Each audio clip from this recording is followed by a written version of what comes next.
Want to know the truth about my friends and family that I all grew up with? They all hate me. They all want me to die. Ever since I became a Christian, they all stopped talking to me, and they all disrespected me. My dad dropped me off on the side of the highway because I asked him why he never preached to his brother, my uncle, who recently passed away this year. My mom accuses me of being bipolar this year because I tell her that they need to do some soul searching and seeking God. Yet she's been bipolar my whole life, literally my entire life. She was diagnosed right after I was born. And she was absent my whole life. My brother won't talk to me. My only brother will never talk to me again, unless it's at a Zoom call on a family funeral, where my whole family is too busy talking about how Christianity is just a bunch of dogma. Just throw out the word dogma and then the Bible's not true anymore.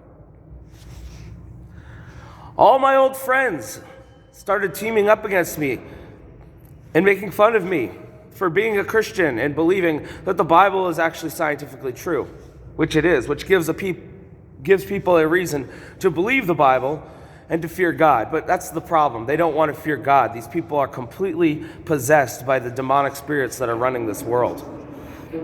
Literally every single friend turned against me.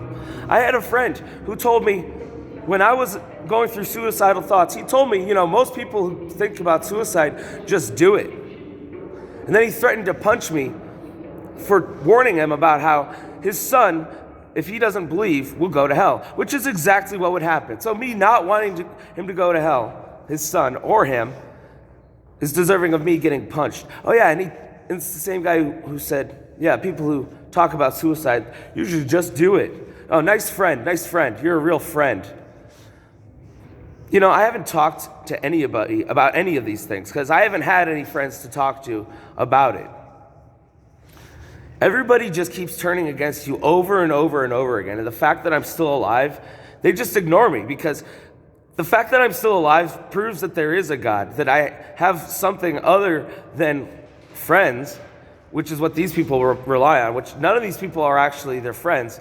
They're just people waiting to see if they're going to become a Christian. And if they do, all those people are going to turn against that person who became a Christian. It's this sick, pointless world of a bunch of pointless vampires just waiting to consume somebody who wakes up to the truth that life is more than just a bunch of meaningless BS. That life actually has a purpose and there's more to life than just bullying people because you don't like them, because they believe in something that rebukes the way that you live, which is a way that's complete selfishness, complete pandering to popularity, complete sellout.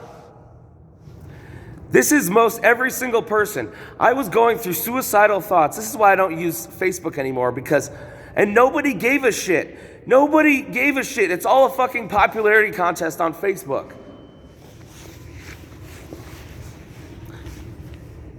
And YouTube, throughout the years, I posted Michael row your boat ashore. I got mass disliked. And I subsequently started living homeless. I've recorded a bunch of tunes, and my brother had recorded a bunch, and none of them got posted. Why? Because I think what it was is because people didn't want to see me succeed, because doing music is something positive.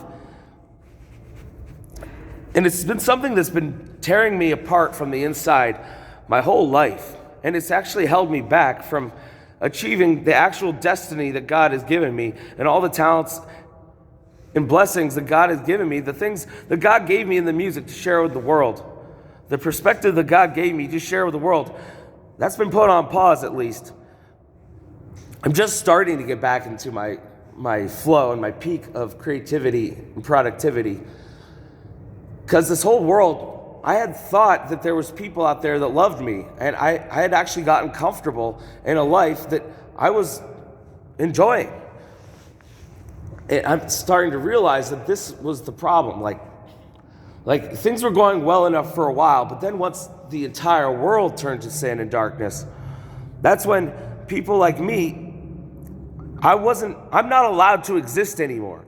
the world is going to continue to try to destroy me through either their words or physical actions until the day I die. And I am completely okay with this.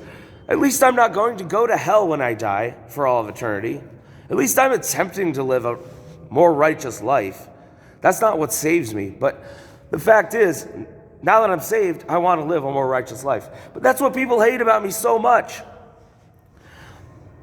And what surprises it? Just go on the internet for a few hours, and you'll see what this world is actually like.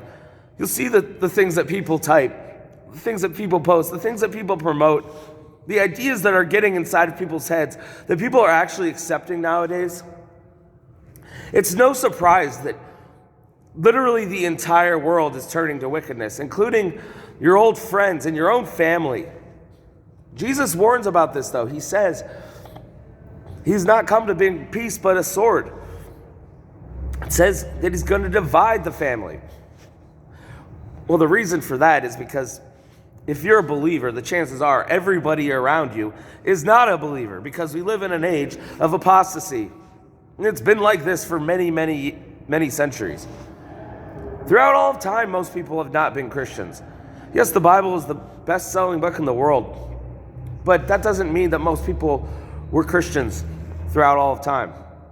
No, the majority of people have just been a bunch of money-grubbing, materialistic, selfish pieces of garbage who went to hell or are they going to go to hell. And that's it. It's all focused on their material goods and their social status. It's really disgusting because these people's lives are so short, and the fact that they cared so little about truth, righteousness, caring about other people is literally disgusting.